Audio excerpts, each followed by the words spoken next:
ভাৰতীয় জনতা পাৰ্টিৰ প্ৰাৰ্থী হিচাপে গোলাঘাট সমষ্টিৰ পৰা তেওঁলোকে মোক প্ৰাৰ্থিত্ব প্ৰদান কৰিছে।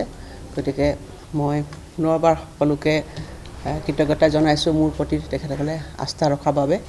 আৰু দ্বিতীয়তে হৈছে গোলাঘাট সমষ্টিৰ ৰাইজ, তেখেতসকলৰ আশীৰ্বাদ লাভ কৰি মই গোলাঘাট সমষ্টিৰ প্ৰাৰ্থী হিচাপে আগবাঢ়ি যাবলৈ ওলাইছোঁ। গতিকে মই পুনৰবাৰ মোৰ দলৰ নেতৃত্ব আৰু গোলাঘাট সমষ্টিৰ ৰাইজক মই কৃতজ্ঞতা জনাইছোঁ, কাৰণ তেখেতসকলৰ আশীৰ্বাদ নহ'লে মই কেতিয়াও এই স্থানত উপনীত হ'ব নোৱাৰিলোহেঁতেন। গতিকে পুনৰবাৰ মই তেখেতসকলকো কৃতজ্ঞতা জনাইছোঁ আৰু সংবাদ মাধ্যমৰ বন্ধুসকলকো কৃতজ্ঞতা জনাইছোঁ।